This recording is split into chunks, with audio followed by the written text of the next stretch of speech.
Example ఏంటంటే అంబటి రాంబాబు గారు ప్రదర్శించినటువంటి ఫోటోలు.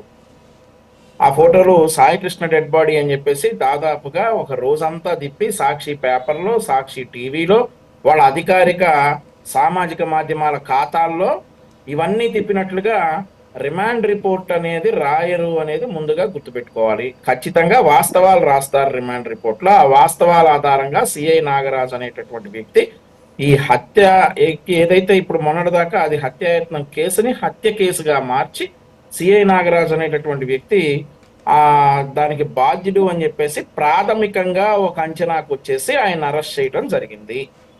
సిఐ నాగరాజ్ని అరెస్ట్ చేయడం జరిగింది. ఇక్కడ మనం గుర్తుపెట్టుకోవాల్సిన విషయం ఏంటంటే this is the primary part of the case. ఆ తర్వాత మరి సిఐ నాగరాజ్ గారిని కస్టడీకి తీసుకుంటారు అయిందంటే ఆ తర్వాత జరిగేటటువంటి పరిణామాలు. కానీ వైఎస్ఆర్ కాంగ్రెస్ పార్టీ ఏంటంటే ఈ పరిణామాలన్నీ వితిన్ 24 అవర్స్ జరగాలని అనుకుంటారు కదా. వారింట్లో అయితే మాత్రం ఏళ్ళు 10 సంవత్సరాలు, 5 సంవత్సరాలు, 10 సంవత్సరాలు సాగాలి.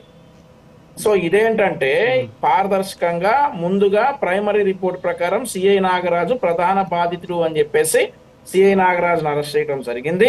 ఆ తర్వాత అతన్ని కస్టడీకి తీసుకోవడం జరుగుతుంది. దీని వెనక ఎవరెవరైతే ఉన్నారో ఎవరిని వదలకుండా అందరినీ కూడా శిక్షించేటటువంటి ప్రక్రియ కొనసాగుతుంది.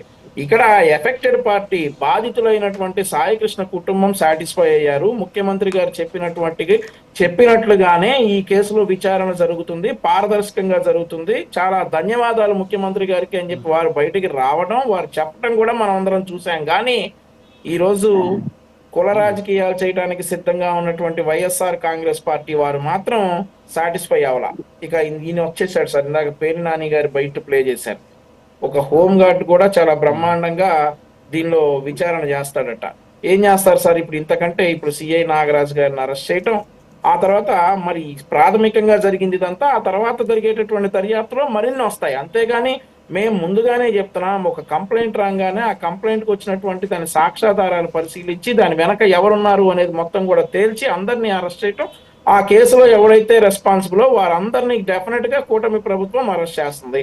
అంతేగాని ఇవన్నీ కూడా సిట్ ఏర్పాటు చేసిన 2 రోజుల్లోనే అయిపోవాలంటే మరి మనం వివేకం బాబాయ్ గారి హత్య కేసుకి వెళ్ళొచ్చు. ఆ వివేకం బాబాయ్ గారి హత్య కేసులో ఏం జరిగింది? ముందు సిబిఐ అడిగారు, వీరు వచ్చిన తర్వాత మళ్ళీ సిట్ అన్నారు. ఎగ్జాంపుల్ చెప్తున్నా రాజు గారు, ఎగ్జాంపుల్ ఇది.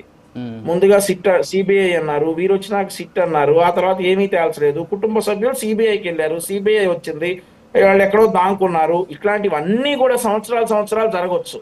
కానీ సాయి కృష్ణ కేసులో మాత్రం పాపం ఏంటి వీళ్ళ లిక్కర్ కేసులో వీళ్ళ బెండు తీస్తున్నటువంటి కమిషనర్ గారు ఎమ్మటి అరెస్ట్ అయిపోవాలి. ఆ తర్వాత అక్కడ ఉన్న వాళ్ళందరూ అరెస్ట్ అయిపోవాలి. వీళ్ళ ప్రధాన టార్గెట్ ఈ రోజు కూటమి ప్రభుత్వాన్ని బదనాం చేయటం. ఆ బదనాం చేయటంలో పాపం ఎత్తుకున్నటువంటి డిఎస్సిని కూడా పక్కన పెట్టి ఈ కేసు రాగానే ఇటు వచ్చాడు జగన్మోహన్ రెడ్డి గారు.